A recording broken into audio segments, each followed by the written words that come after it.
বরিশালবাসীর প্রিয় নেতা আছে, এই কণ্ঠে নেতা তারেক রহমান। জনগণের ভোট হাইজ্যাক ঠেকাতে সজাগ থাকার আহ্বান তারেক রহমানের। বরিশাল থেকে ফরিদপুরে গিয়ে বললেন, দল জয়ী হলে আসবে জবাবদিহিমূলক সরকার। বিভাগ গঠন করলে যদি মানুষের সমস্যার সমাধান হয়, তাহলে ইনশাআল্লাহ জনগণের সেই দাবি বিএনপি পূরণ করবে, এলাকার জন্য কাজ করবে। এবং এদের পিছে আমি দাঁড়িয়ে থাকবো যে কি হলো, কাজ করো না কেন।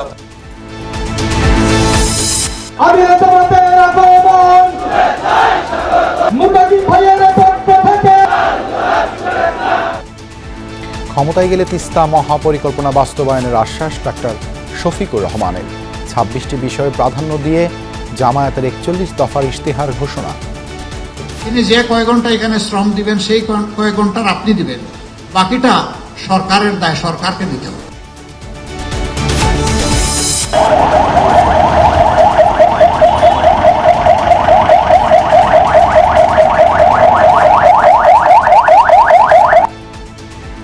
রাজধানীর বিভিন্ন স্থানে যৌথ বাহিনীর মহড়া। দেশবাসীকে নির্ভয়ে কেন্দ্রে আসার আহ্বান। ঝুঁকিপূর্ণ এলাকা চিহ্নিত করে আস্থা অর্জনের চেষ্টায় স্বরাষ্ট্র মন্ত্রণালয়। ঢাকা 17 আসনে পেশাজীবীদের সঙ্গে মত বিনিময় করলেন জুবাইদা রহমান। বললেন, সুষ্ঠু পরিকল্পনার দল বিএনপি। আমি, আপনি, আমাদের সকলের সমস্যা অনেক, কিন্তু সুষ্ঠু পরিকল্পনার মাধ্যমে এই সমস্যাগুলির সমাধান সম্ভব।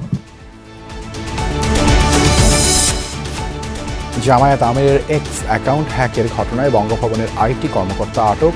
পরিকল্পিতভাবে একটি মহল ঘটনা ঘটিয়েছে অভিযোগ দলটি। লক্ষ্মীপুর পৌর জামায়াত নেতা শরীফের নির্দেশেই তৈরি করা হয় ভুয়া সিল। আদালতে স্বীকারোক্তিমূলক জবানবন্দিতে জানিয়েছে গ্রেপ্তার ব্যবসায়ী সোহেল।